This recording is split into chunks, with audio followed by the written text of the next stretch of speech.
Bienvenue dans Powerful Reborn, le podcast où l'on explore ensemble les émotions, le mindset et le développement personnel. Je m'appelle Maëlle, hypnothérapeute et coach en dev perso, et ma mission est d'accompagner les humains en quête de paix intérieure et d'amour de soi à guérir leurs blessures émotionnelles. Hello et bienvenue dans ce nouvel épisode, j'espère que tu as la forme. Je te retrouve aujourd'hui parce que je vais développer un petit sujet. Je vais parler du conflit. J'ai déjà, je crois qu'il y a un bon moment, j'ai parlé du fait je crois, de comment gérer un conflit ou gérer en tout cas un petit peu, on va dire, par rapport aux blessures, etc. Mais ça fait un petit moment et je pense avoir des choses tout simplement à rajouter dessus et j'ai tout simplement envie de développer parce que on est tous différents face au conflit et que ça dépend bien entendu en effet de nos blessures. En réalité, déjà, j'ai envie de te dire, le conflit, que ce soit dans une relation amoureuse, amicale, professionnelle, familiale, peu importe, on est d'accord, c'est jamais agréable, on passerait bien au-dessus, etc.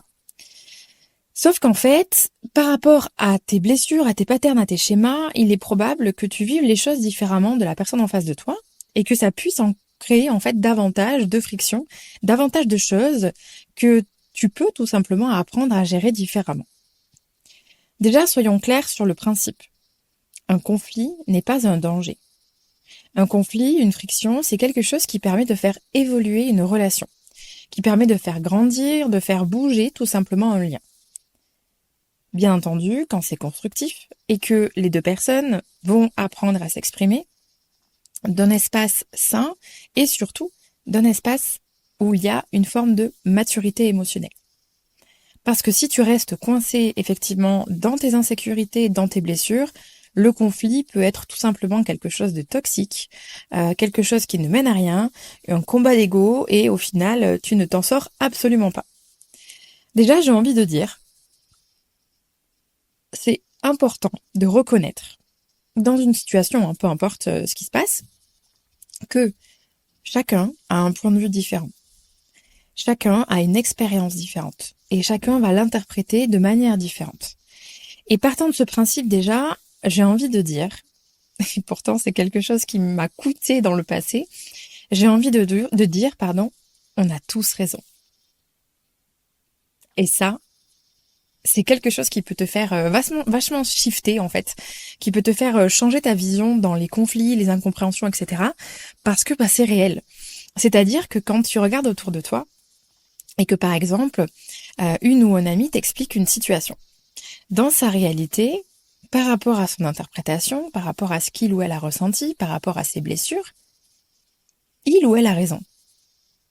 Et si tu écoutes la personne opposée, même chose par rapport à ses expériences, son passé, ses blessures, etc., il ou elle a raison aussi. Et on cherche toujours inconsciemment à donner raison à l'un à l'autre, alors qu'en fait, c'est pas une question de qui a raison, qui a le meilleur point de vue, etc., c'est comment on se retrouve. Comment on se comprend et comment on fait en sorte de trouver un équilibre. Bien entendu, si je développe ce sujet aujourd'hui, c'est parce que ça m'est arrivé il n'y a pas longtemps. Et de base, pour t'expliquer un petit peu, et c'est là où je voulais surtout développer, c'est que selon tes patterns, selon tes schémas, tu vas avoir une façon bien à toi d'affronter, d'appréhender, on va dire, le conflit. Dans mon monde, et dans une réalité qui est teintée de croyances et de schémas, le conflit est un danger. Le conflit veut dire que je peux être abandonnée, que je peux être rejetée, et le conflit me pousse à l'extrême dans le sens où ça peut même être une raison de se quitter. Et là, je parle en relation amoureuse. Bien entendu, quand je te dis tout ça et quand j'analyse, je sais pertinemment que ce sont les résidus et tout ce qui entoure le schéma dans lequel je me suis construite petite. Je sais que c'est un indicateur, un signal, mais que ce n'est pas une réalité, d'accord ? Mais parfois, et ça je pense que tu le comprendras fortement bien, quand on est pris par un trigger, quand on est touché par quelque chose, il est parfois difficile de prendre du recul tout simplement et de réaliser qu'on est dans un schéma. Et dans ces moments-là, tu peux avoir, comme je disais, plusieurs réactions. Soit tu as la personne qui va partir complètement à l'extrême, qui va brûler la baraque, qui va s'énerver, qui va s'emporter, qui est capable d'avoir des réactions disproportionnées, etc. Tu peux avoir la personne aussi qui va complètement friser, ce qu'on appelle enfin, je vais pas le développer ici, mais ça fait partie souvent ça peut faire partie en tout cas du freeze fonctionnel. Tu regarderas sur internet si ça t'intéresse. Mais bref, qui va être complètement en fait pris au dépourvu par la situation et par ce qu'elle ressent, et de ce fait va rentrer dans une forme de mutisme, ne plus arriver à parler, etc. Ou alors encore la troisième personne qui va chercher absolument à régler les histoires, mais qui va peut-être pousser l'autre à aller au-delà de ses limites, peut-être que la personne en face n'est pas prête à parler, enfin, qui va vraiment donner pour sauver la situation, parce qu'elle en a peur elle aussi, et en fait c'est des fois contre-productif. Il existe bien sûr d'autres réactions, mais on va dire que là, je te partage les plus grandes lignes des 3 réactions assez communes, on va dire, quand on est réveillé dans quelque chose qui nous blesse, qui nous touche. Personnellement, j'ai fait une espèce de mix entre le freeze et la personne qui veut arranger les choses. Parce que souvent, cette personne qui veut arranger les choses, elle va elle ne va pas écouter justement ses besoins, ses limites, elle va pas oser les exprimer, etc. Et elle va essayer de mettre un petit peu, on va dire, de la crème et de brosser l'autre dans le sens du poil. Je me suis retrouvée à vivre, je pourrais dire une friction, un malentendu, peu importe. Et en fait, à ce moment-là, comme c'était pas directement concerné, enfin, la personne en face n'était pas directement concernée, je me suis retrouvée à friser. C'est-à-dire, quand on m'a posé la question, qu'est-ce qui se passe? J'ai dit rien. Alors que c'était faux. Mais parce que dans l'instant, j'avais pas l'espace nécessaire, l'espace émotionnel assez vaste pour pouvoir donner des explications, parler du bon espace et m'exprimer avec maturité émotionnelle et non par blessure, par ego et par réactivité. Donc je me suis retrouvée à bugger comme ça et après à essayer de mais tout va bien et machin et tout ça. Sauf que bien sûr, je me suis rendu compte de ce qui se passait et je me suis dit attends. Là, il y a un truc qui va pas. Ok, on est tous humains, ça arrive, on n'est pas parfait, même moi la première, c'est pas parce que c'est mon métier et que c'est ce que je transmets que c'est toujours parfait, comme je te disais, et que j'arrive à chaque fois à être dans les clous. Pour le coup, le temps est un petit peu passé et donc la personne est revenue vers moi et m'a posé les bonnes questions. Et à ce moment-là, j'ai dit ok. J'étais un petit peu redescendue, j'avais un petit peu plus d'espace et je me suis dit je vais pouvoir m'exprimer. Sauf que, tu vois, ce temps et ce seuil en fait on va dire comment on peut dire ça, de latence, on va dire ce petit moment d'attente m'a permis à moi, par rapport à mon fonctionnement, de redescendre, de ne pas être dans l'extrême, de ne pas être dans la peur, etc. et de pouvoir m'exprimer. Finalement, on a partagé, on s'est exprimé tous les deux d'un espace mature et les choses se sont très bien passées. À ce moment-là, et c'est ça que je veux te transmettre, c'est que ce qui est important pour toi, c'est de toujours chercher à t'exprimer de l'espace de cette maturité. Donc il faut que tu puisses t'analyser, que tu puisses comprendre comment tu réagis. Si tu sais que tu peux partir à l'extrême, dans ce cas-là, il peut être intéressant d'avertir la personne en face de toi et de dire « Écoute, là, je n'ai pas du tout la capacité de discuter, laisse-moi un petit peu de temps, on en parle plus tard. » Tu donnes une information. Tu permets à l'autre de se positionner, et même si ça peut frustrer parce que parfois on a envie la personne en face a éventuellement envie de parler directement, ça lui permet de dire ok je respecte ses besoins, ses limites, on en parle plus tard. Si tu es dans une forme de freeze et que tu n'arrives pas forcément à dire les choses, et si cette personne en face te pose des questions ou je ne sais quoi, et le courage, idem, de répondre avec maturité en disant la même chose. Je ne suis pas capable de parler dans l'instant, on parle plus tard. Et en fait, c'est aussi la même chose si tu sens que tu es plutôt dans le système de je brosse l'autre dans le sens du poil, etc. En fait, ce qui est important dans un conflit, c'est de donner des informations. Et peu importe ce qui se passe, peu importe ce que c'est. Bien sûr, il y a le cas de figure où on est tous les deux réveillés, où on s'emporte, où ça gueule, où on s'énerve. Oui, c'est pas toujours facile d'appréhender de la bonne manière une friction, un conflit. Mais plus tu vas chercher à l'expérimenter de la manière dont je t'en parle, et plus finalement les désaccords que tu peux avoir avec la personne, les malentendus, les incompréhensions vont se gérer de la meilleure façon possible. À ce moment-là, n'oublie pas que les émotions peuvent être tellement fortes qu'elles te submergent et qu'elles te contrôlent. Et reviens toujours à la base et n'oublie pas qu'une émotion est un indicateur. C'est un signal de quelque chose qui n'a pas été respecté, de quelque chose qui n'a pas été écouté. C'est tout simplement ça. Et c'est ton rôle à ce moment-là d'arriver à prendre du recul et d'arriver à te positionner. Comme je dis ça par exemple en n'ayant pas forcément réussi à le faire dans l'instant. Mais avec ce petit sas, on va dire, de pause, j'ai réussi à y revenir. Et finalement, quand les deux personnes s'écoutent, quand les deux personnes s'accueillent, et surtout, quand les deux personnes sont sans ego, sans chercher à dire j'ai raison, t'as tort et machin et ci et là, il n'y a absolument aucune raison qu'un conflit, une friction, un désaccord se passe mal. Encore une fois, je te parle en prenant en compte quand même la condition de maturité émotionnelle. Ce qui s'est passé, dont je te parle là il y a quelques jours, cette situation, avec Maëlle avec 5 ans de moins et la personne en face aussi, ça part en couille. Clairement, on s'entend pas, on comprend pas, ça part en couille.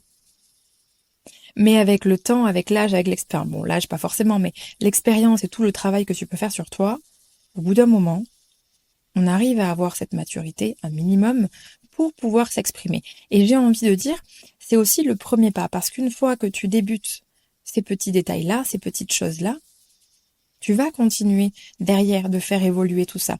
Et chaque friction, chaque conflit, chaque chose qui va se passer dans le futur, tu vas l'appréhender, comme je disais, différemment. Mais il faut bien poser la première pierre, au bout d'un moment. Donc finalement, qu'est-ce qui est important à retenir quand on est dans un conflit, quand on est dans une friction, etc., une incompréhension, un malentendu? Comme je l'ai dit, d'abord, donne les informations.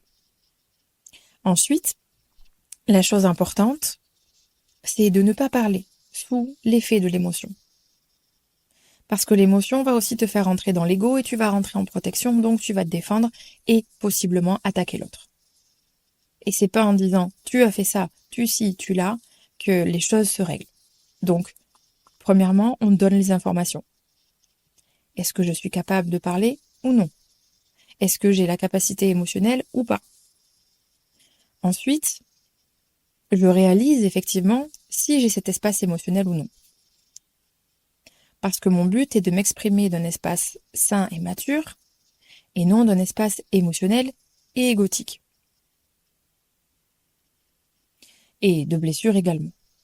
Et ensuite, surtout quand on s'exprime dans quelque chose où on ne comprend pas, etc., comme j'ai dit, on n'oublie pas que l'autre a son prisme, sa vision, son éducation, ses expériences, etc., et également ses propres blessures. N'oublie pas, tu as raison, il ou elle a raison. Et le but n'est pas de se convaincre. Le but est de s'accueillir et de s'écouter. Et pour pouvoir justement mieux s'exprimer, quand tu as tous ces facteurs, on va dire, qui sont au vert, et que tu n'es pas dans l'espace de réactivité, dans l'espace émotionnel et donc dans l'espace de l'ego, tu apprends aussi à t'exprimer en disant « je » et pas en disant « tu ». Parce que ça aussi, c'est quelque chose c'est un petit détail, mais ça fait toute la différence. Admettons, un exemple tout bête. Tu es dans une situation où tu as l'impression que la personne en face t'a négligé. Si tu t'exprimes en disant « tu m'as négligé, tu m'as abandonné, t'as fait ça, t'as fait ça, t'as fait ça, t'as fait ça », pour justifier comment tu te sens, à ton avis, la personne en face, comment elle le prend? Elle se sent attaquée. Donc, si elle se sent attaquée, qu'est-ce qu'elle fait? Elle va se défendre. Donc, elle va même pas entendre ou chercher à comprendre ce que tu ressens. Elle va simplement défendre sa petite personne. Et c'est complètement normal et tu ferais la même chose. À moins d'arriver en effet à prendre le recul.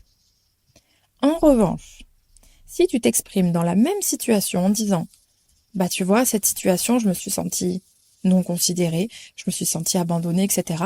Je sais que c'est pas forcément ce que tu as voulu faire, mais voici mon ressenti.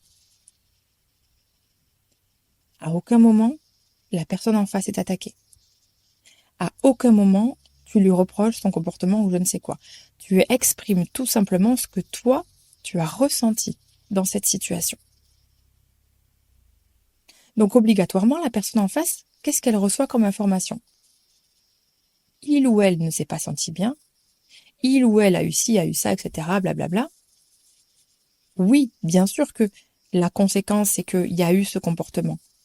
Mais au final, je n'accule pas l'autre. Donc l'autre me reçoit, l'autre m'entend, et l'autre a la capacité de me répondre. Et si cette personne ne se sent pas attaquée, elle va comprendre du moins elle va essayer de comprendre ce que tu ressens, et peut-être ouvrir en effet cet espace de discussion, cet espace d'échange, de maturité émotionnelle, pour pouvoir faire évoluer cette chose en quelque chose de positif. Mais tu vois, de base, la situation est la même. La seule différence, c'est j'utilise le tu ou j'utilise le je. Le tu est accusateur, le je est responsabilisant. Parce que comme je l'ai dit, tu ne mets pas l'autre dans le fait de c'est ta faute. Bien sûr que l'autre en face n'est pas bête et qu'il ou elle sait qu'elle a une part de responsabilité, c'est une certitude. Mais cette personne, elle a, on va dire, l'occasion de prendre sa responsabilité tout seul ou toute seule. Et non pas parce qu'on est en train de la pointer du doigt ou de l'accuser. Et ça, je crois que même avant tout ce que je viens de t'expliquer, c'est le plus important. Apprendre à t'exprimer avec le je et non le tu. Mais ça, c'est ce que je vois, mais tellement. Et moi la première, attention, c'est des choses que j'ai énormément fait dans le passé. Énormément. Et en fait, on se rend pas compte à quel point le tu va donner la couleur, on va dire, à la situation et au conflit qui va se passer, va donner le ton finalement. Alors qu'en changeant juste ça, en disant je, tu peux complètement changer la dynamique de ce qui est en train de se passer. Et après, comme je l'ai dit, donner les informations, attendre que les émotions, entre guillemets, elles passent, et t'exprimer d'un espace non blessé, mature et sans l'ego. Si on parle en relation amoureuse, même si ça peut concerner les autres aussi, il y a aussi une chose que tu dois prendre en compte. Quand on est dans nos blessures, moi la première, dans mon subconscient, il est encore inscrit parfois conflit égale danger, conflit égale peur, conflit égale insécurité. De ce fait, je vais forcément, inconsciemment, chercher à me défendre, à me protéger, à fuir, etc. Et on oublie la base. Comme je l'ai dit en début de podcast, un conflit, une friction, un malentendu, c'est un vecteur d'évolution. C'est quelque chose qui peut faire évoluer nos relations. Donc le but, c'est de s'en servir et de s'en servir à bon escient. Et donc, de réaliser et de conscientiser ce que je vais te dire là. Dans une relation amoureuse, comme j'ai dit, ça concerne aussi les autres, mais là, on va plus s'arrêter à la relation amoureuse. Quand il y a conflit, désaccord, malentendu, n'oublie pas et garde bien ça en tête, que c'est un conflit, un désaccord, un malentendu par rapport au couple. D'accord? Ça veut dire que le je et le tu, donc toi et la personne, vous êtes ensemble contre le malentendu, la friction, le conflit. Parce que souvent, c'est le je contre le tu. Alors qu'en fait, vous êtes dans la même équipe, toujours. Et il y a juste quelque chose d'extérieur à aller fixer. Quelque chose d'extérieur à régler. Mais en fait, ça ne vient pas toucher la base. Ça ne vient pas toucher le je, le tu qui forme nous. C'est toi et lui, toi et elle, contre le conflit. Et non pas toi contre elle ou toi contre lui.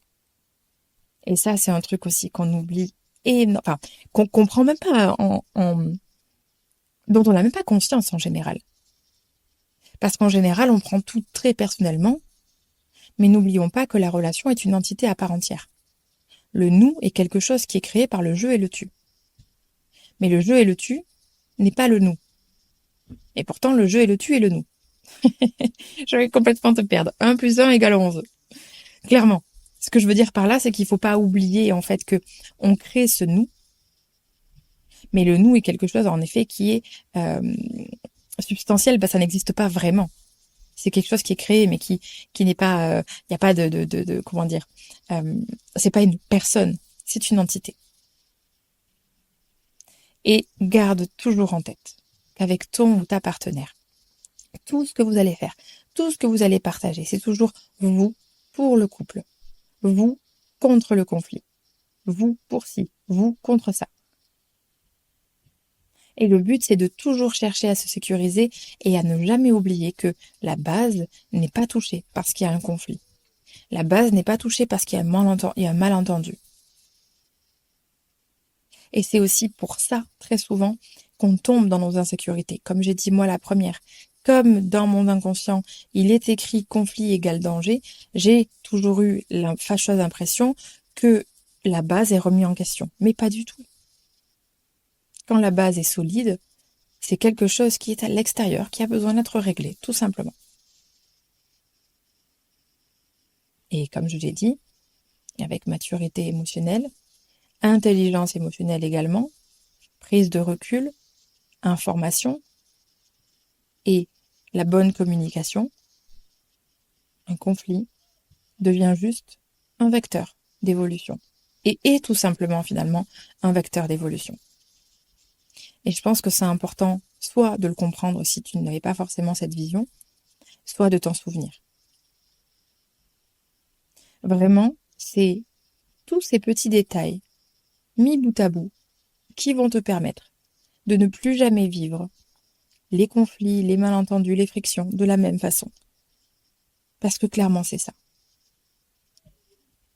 Si tu regardes bien, dans les relations où tu te sens complètement sécure, c'est-à-dire par exemple, le plus parlant avec tes parents. Alors, peut-être pas pour tout le monde, mais de manière globale, en général, quand on s'embrouille avec sa mère ou son père, on sait très bien que, logiquement, et je parle vraiment de petits conflits, attention, je parle pas de problèmes de succession, de machin, non. Là, on parle vraiment des petites embrouilles de tous les jours, t'as pas éteint la lumière, ta mère est pas contente, tu vois. Admettons. Tu sais que ta mère ne va pas te renier. Tu sais que ton père ne va pas te déshériter. Donc, tu n'es pas insécure et tu traverses le conflit. La différence en relation amoureuse, on n'a jamais cette sensation d'acquis. Même si au final, dans la famille, ça peut arriver aussi de ne plus se parler, etc. Mais voilà. Sauf que quand on n'a pas cette sensation d'acquis, directement, on se sent en insécurité. Et c'est là, comme j'ai dit à ce moment-là, que c'est important de te sécuriser tout seul, toute seule. La base n'est jamais remise en question. Logiquement, si tu es dans une relation saine, bonne pour toi, mature, etc., la base n'est jamais remise en question. Et tu vois, si je dois développer mon exemple, bien sûr que cette friction est arrivée dans ma relation, eh ben, sur le coup, c'était pas agréable, mais quand on a eu cette discussion, elle a ouvert une porte incroyable. On a pu se dire des choses, mais enfin, ça a fait un bien fou.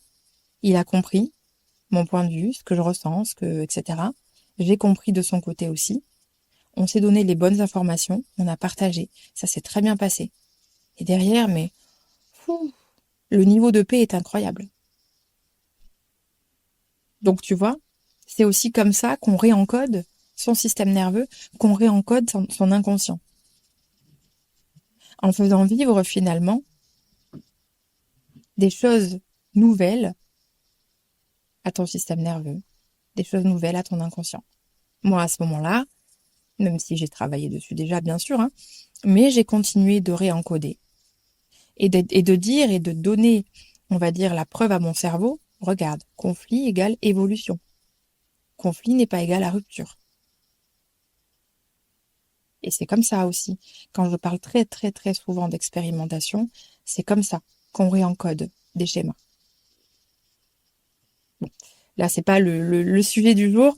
On parlait du conflit, donc voilà. Soit. J'avais envie de développer un petit peu ce sujet, donc j'espère que ça t'a donné peut-être des informations, que ça va te permettre d'avoir des prises de conscience, de réaliser des choses, etc. Ou peut-être tout simplement d'appréhender dans le futur différemment les relations, les frictions, les complications ou les malentendus, etc. Et que ça te permettra tout simplement d'aller de l'avant. Voilà, donc en tout cas j'étais contente de te développer ce sujet. Et puis comme chaque semaine, on se retrouve tous les lundis. Et d'ici là, prends soin de toi et je te dis à très vite. Salut!